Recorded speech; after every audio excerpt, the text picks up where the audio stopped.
This is Jonathan Aggie of Fifth Pro Boxing Fans, joined by Gareth A Davies, who's just come back from Saudi Arabia covering Moses Itauma against Dillian Whyte. Gareth, tired? How you feeling? No, absolutely fine. Tired when I got back last night, but as you know, those nights are very late. It ends very late, and it's always a drag yourself to the airport moment. Having done whatever you need to do, being that filing stories, doing podcasts, doing interviews, chasing up follows. But no, I'm feeling very good today, thank you, and delighted to have witnessed the emergence of Moses Itauma carrying the event with aplomb, and creating a viral and a newsworthy moment against an old warrior in Dillian Whyte. You know, a star is definitely born. So just describe the atmosphere at ringside press row when Moses, saw off White in a round. Was it shock? Was it expectation? How did everyone feel? How did you feel? Well, I think the shock was how quickly he got the job done, and how meticulous and precise he was, and he didn't panic, and he took his time, and just looked absolutely brilliant. I mean, he looked brilliant all week. He carried himself so well, and it takes me to the comment by Tyson Fury made yesterday on his own Instagram that it's a young man's game, and this kid is the young man making the game right now. It's his game. It's his game to go wrong. If he gets it all right, I think we're seeing. I do believe in what everyone's saying, that he's a generational talent. What did what did you think all week? I mean, I know people are now talking about Dillian potentially having an injury. Is it? Do you think Moses is going to get the credit? Like, who does he have to fight where people won't have an excuse? No, he deserves a lot of credit for what he did. Forget the people looking for excuses for Dillian's performance or for the greatness of Moses Itauma. Dillian is not the Dillian he was in 2018 to 2021. Yes, he beat the last three opponents he was up against, but age does play a factor in all of this, and you're looking at a very, very young but wholesome fighter who's full of self-belief, full of an arrogance that he knows what he can get done, and a guy that's clearly coming towards the end of his career. Now, will that be the absolute end of Dillian Whyte? Probably not. I think he'll probably, as a proud warrior, probably want to have one more fight and go out. The promoter that is Derek Chisora was suggesting that it should be against Joe Joyce. I know Derek was out there doing a lot of promoting and a lot of love. But what we want to know is who's he facing for his 50th fight. It's time to get a jiggle on at 41, but he'll get there. And we look forward to that, of course. But I think, you know, I think what you're pointing to in a way is the disbelief in some ways of how easy Moses made it look against Dillian Whyte. And that's why Tyson Fury's come out with that. It took him 7 rounds to put Dillian Whyte away.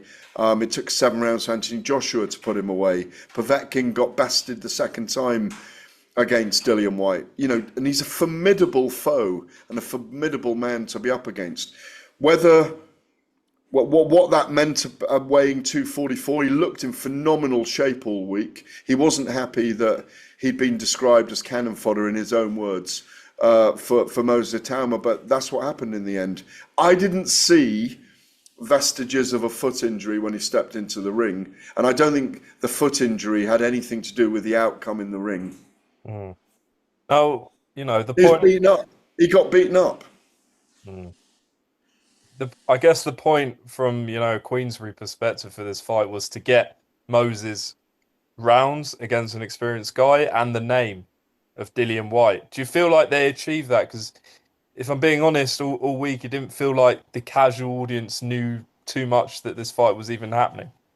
Yeah, well, that's the point. Moses isn't a household name yet. I'm just going to read you the beginning of my column in the Telegraph this morning, which is down the line of what you're just talking about, which is that exact thing. Yeah. Um, I'm just going to find it here. I'm just going to read you the first couple of paragraphs of it. Basically, that Moses Itauma is the future of boxing. He is the future of boxing, but he's missing one thing. The British prodigy extended his perfect record through 13 professional fights as he sent veteran Dillian Whyte crashing to the canvas. Itauma was spectacular in demolishing old warrior Dillian Whyte here in just 119 seconds of utter dominance, but there is still one thing missing for the 20-year-old: rounds in the bank. Now, at the end of that piece is, I'm saying he is some prodigy. He told me in the ring when I interviewed him for TalkSport that he had no nerves because of all the hard work had been done in the weeks in camp. Tyson Fury summed it up. He's the future of boxing, and he said, I've been saying it for years. Itauma has, indeed, been sparring with the Gypsy King for a while now, and I think we're witnessing something very special. I think Itauma is fast becoming the most exciting prospect in the heavyweight division for two eras, those of Mike Tyson and Muhammad Ali. The tests will come, they are there, and they're all lined up. So, I mean, on those tests, I mean, he said potentially Jermaine Franklin next. What do you think of that? Yes, Jermaine Franklin, I'd say Filip Hrgović. But obviously the cut to his eye in the Adelaide fight is going to hold him up for a few months while that heals. But Hrgović would have been a great opponent next. Jarrell Miller, Big Baby Miller, because he'll test him in the build-up in it to the fight, the build-up in fight week towards the fight. Justice Hooney, a great challenge as well, a very good boxer. That could be very good. And then from there, you've got Okolie, Lawrence Okolie, Martin Bakole. I don't think Fabio Wardley and Anthony Joshua for now, because they're in the same Ben Davison Performance Centre under the auspices, under the same stable, if you like, as trainer Ben Davison. And then you've got Joseph Parker, Ajit Kabayel, Martin Bakole, Lawrence Okolie, Filip Hrgović, Zhilei Zhang maybe if he's still around. Anyone in that top 10 he's capable of beating.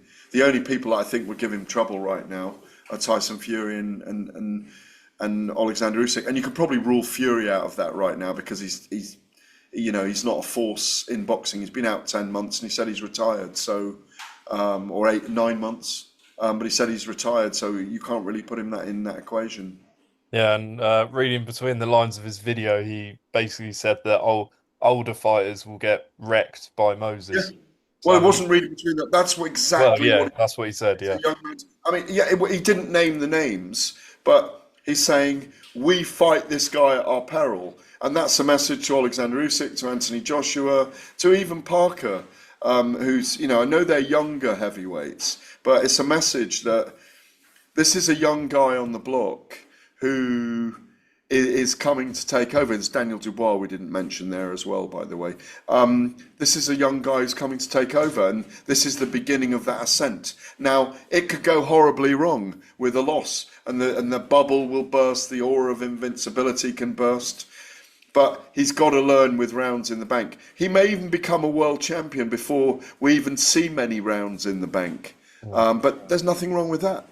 So, obviously Frank is, people say is very good at guiding careers at the right time, taking the right fights. However, Turki Al-Sheikh says he wants Itauma to face Usyk. So if that's what Turkey wants, is that what we're going to get? That will depend on Oleksandr Usyk and whether Francis Warren and Frank Warren and Ben Davison all decide together as a team, and Moses Itauma's family and his team decide that it's wise of them, whether the wisdom of going in so early against Oleksandr Usyk could burst his bubble to the extent where they're going to have to really rebuild again. It may not work for Moses, it may not work for Oleksandr Usyk. I think Moses, in terms of being the fighter, would probably go in with Usyk now and try and beat him. And I think he's indicated that with his words and his stance. So It's fascinating that he's got the confidence to be able to do that. But he would believe that, and he should believe that as a fighter. And that's where that kind of tinge of arrogance in him comes from. And I love that in him. I thought he was fantastic. I know you weren't there last week, and we missed you. It's always great when you're there as well. You're part of the big group, the big team that are there out there doing these things. And the ghost that worked in your place was I didn't meet him, I don't think.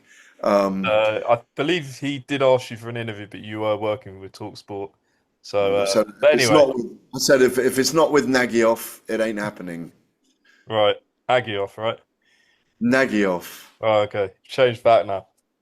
Ag- But you like Agioff, do you? sure, why not? Why not? But what was I gonna say? Yeah, so Moses actually said it's a win-win for him though to face Usyk because all right, if he loses and he's lost to an all-time great and he's got that experience, if he wins then well, yeah, Yeah, he's but beat. he does lose momentum if he loses that fight, and he loses something, which is Oleksandr Usyk remains the fighter of the era that he's bringing.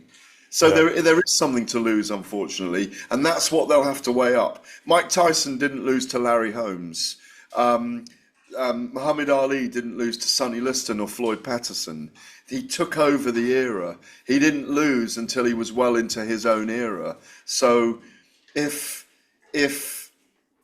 Moses is beaten by Usyk, Usyk still dominates this era. And people will always see Moses as the guy that lost to Oleksandr Usyk. Whereas if Usyk is beaten by Moses, it's now Moses' era till someone comes along who beats him. I mean, the guy I've named is Jalalov, maybe Badamir Jalalov. He could be the guy. There's going to be a boogeyman. Mike Tyson went all the way from 20 years and whatever it was, 4 months, 6 days or whatever, 22 days or whatever, to, in 1986. Am I right? Yeah, I think 1986 against Trevor Berbick, all the way to 1990. And in the middle of that, beat Tony Tucker to become undisputed in Don King's heavyweight tournament. And I think it was about 9 fights that he won then, from the beginning of that to from the beginning of winning a first world title to Buster Douglas 42-1 underdog beating him in Tokyo in February 1990 to being utterly dominant. But he was never the same after being beaten. So that may happen with Moses, and he may be 24 by then or 25. But this is the nature of sport. That's why Tyson Fury was spot on. It's the nature of sport. It's the nature of the beast.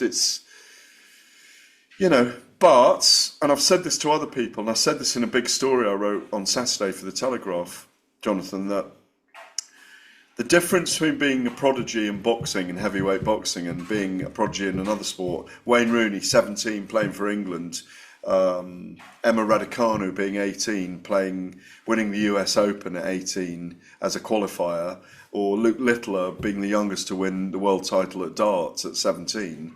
They can lose their next tournament, but the impact's already been made. If he loses his next fight after winning a world title at 20 and 8 months or whatever, 20 and 7 months, 8 months, 9 months, if he loses the next one, the aura of invincibility is gone. It's very different in boxing, and I think it is, and that's just the nature of the beast. It's the nature of the sport that we're entranced with. and if Usyk's got one more fight left, do you think he would prefer Itauma or Parker or maybe Fury again, or like where do you think what do you think he'll be thinking watching what Itauma did on Saturday? That's a really good question because he could get Itauma early. I don't know if they'd gamble with that right now, but he could get Itauma early. Um, Itauma's going to go in and be Itauma. What we saw on Saturday night, he's going to work out the guy in front of him. He's clearly got a brain. He questions your questions. I like the way he is. Very highly intelligent young individual. It's a really good question because Usyk maybe would be wise to take him now for 100 million. Maybe that is the biggest fight out there. It's a bigger commercial fight. It's maybe not fair on Joseph Parker or Ajit Kabayel, who deserve their shot at the world title, but maybe their shot at Usyk as well. What do you want? Do you want the world title or do you want to fight Usyk? Um, it's a really good call. I think the biggest fight in the world, the two biggest fights in the world, the three biggest, the four biggest, right? The biggest fight in the world right now is probably Usyk against Moses. Mm. Yeah, definitely could be. And then, Joshua and Fury, Joshua and Jake Paul, Usyk and Fury. Well, I'm done. I'm done. I've given you so many headlines today. I've got to run. I've got one more, one more. You said straight after the fight, maybe I don't know if it was like the buzz of the moment or whatever, but you said that you believe that Itauma would finish Joshua in 3 rounds. Do you stand by that? And did you see Eddie's sort of he wasn't exactly happy with that? Well, I'm not here to make Eddie happy. That's But not he my did he role in life. disagreed as you'd expect, probably a better way Yeah, of but saying it. that's fine, and I expect him to. But I just think Moses is good enough to. I think he's good enough to beat most of the heavyweights inside the distance. Um, you know, I think. Yeah, I'm gonna stay with it. I'd say inside the first half of the fight anyway. And I'm not trying to smack up Anthony Joshua by saying that. I'm just giving my opinion on seeing the silhouettes dance. It's not knocking anyone. It's not. I mean, Anthony Joshua is capable of knocking out Moses Itauma as well. Daniel Dubois is capable of knocking out Moses Itauma. But he's capable of knocking them out as well. And I just got a feeling about him that he's very, very special. Gareth, appreciate your time. I'll let you run. And Appreciate yours as well. It's always a pleasure. it is, and I'll catch up with you soon.